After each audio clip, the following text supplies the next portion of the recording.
2 Kings chapter 24 and 25. During Jehoiakim's reign, King Nebuchadnezzar of Babylon attacked. Jehoiakim became the vassal for 3 years, and then he turned and rebelled against him. The Lord sent Chaldean, Aramean, and Moabite and Ammonite raiders against Jehoiakim. He sent them against Judah to destroy it. According to the word of the Lord, he had spoken through his servants the prophets. Indeed, this happened to Judah at the Lord's command to remove them from his presence. It was because of the sins of Manasseh, according to all that he had done, and also because of all the innocent blood he had shed. He had filled Jerusalem with innocent blood, and the Lord was not willing to forgive. The rest of the events of Jehoiakim's reign, along with all his accomplishments, are written in the historical record of Judah's kings. Jehoiakim rested with his father, and his son Jehoiachin became king in his place. Now the king of Egypt did not march out of his land again, for the king of Babylon took everything that had belonged to the king of Egypt and the brook of Egypt to the Euphrates River. Jehoiachin was 18 years old when he became king, and he reigned 3 months in Jerusalem. His mother's name was Nehushta, daughter of Elnathan. She was from Jerusalem. He did what was evil in the Lord's sight, just as his father had done. At the time, the servants of King Nebuchadnezzar of Babylon marched up to Jerusalem, and the city came under siege. King Nebuchadnezzar of Babylon came to the city while his servants were besieging it. King Jehoiachin of Judah, along with his mother, his servants, his commanders, and his officials, surrendered to the king of Babylon. So the king of Babylon took him captive in the 8th year of his reign. He also carried off from there all the treasures of the Lord's temple and the treasures of the king's palace. And he cut into pieces all the golden articles the king Solomon of Israel had made for the Lord's sanctuary. Just as the Lord had predicted, he deported all Jerusalem and all the commanders and all the best soldiers, 10,000 captives, including all the craftsmen and metalsmiths, except the poorest people of the land. No one remained. Nebuchadnezzar deported Jehoiachin to Babylon. He took the king's mother, the king's wives, his officials, and the leading men of the land into exile from Jerusalem to Babylon. The king of Babylon brought captive into Babylon all 7,000 of the best soldiers and 1,000 craftsmen of metalsmith, all strong and fit for war. And the king of Babylon made Mattaniah, Jehoiachin's uncle, king in his place, and changed his name to Zedekiah. Zedekiah was 21 years old when he became king, and he reigned 11 years in Jerusalem. His mother's name was Hamutal, daughter of Jeremiah. She was from Libnah. Zedekiah did what was evil in the Lord's sight, just as Jehoiakim had done. Because of the Lord's anger, it came to the point in Jerusalem and Judah that he finally banished them from his presence. Then Zedekiah rebelled against the king of Babylon. In the 9th year of Zedekiah's reign, on the 10th day of the 10th month, King Nebuchadnezzar of Babylon advanced against Jerusalem with his entire army. They laid siege to the city and built a siege wall against it all around. The city was under siege until King Zedekiah's 11th year. By the 9th day of the 4th month, the famine was so severe in the city that the common people had no food. Then the city was broken into, and all the warriors fled at night by way of the city gate between the 2 walls near the king's garden, even though the Chaldeans surrounded the city. As the king made his way along the route to the Arabah, the Chaldean army pursued him and overtook him in plains of Jericho. Zedekiah's entire army left him and scattered.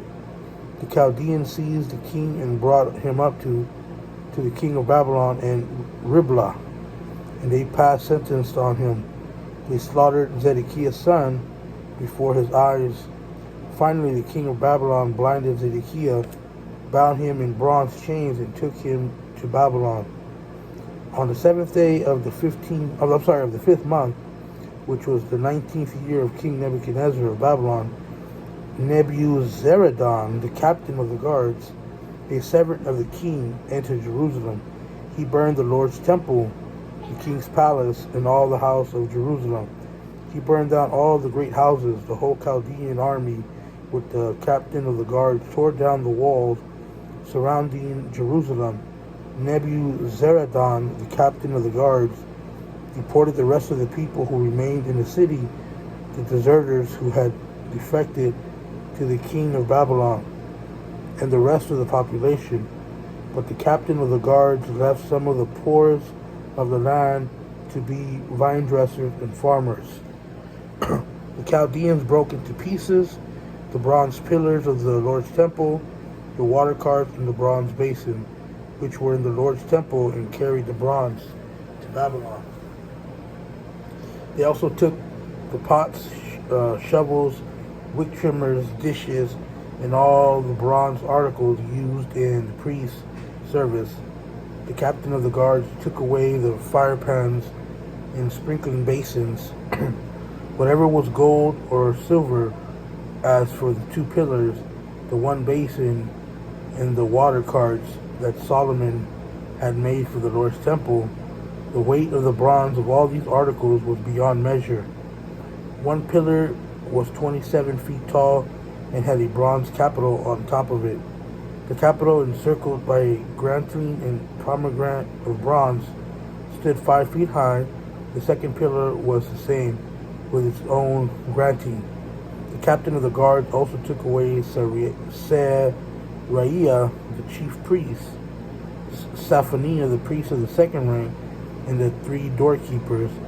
From the city he took a court official who had been appointed over the warriors, 5 trusted royal aides found in the city, the secretary of the commander of the army who enlisted the people of the land for military duty, and 60 men from the common people who were found within the city.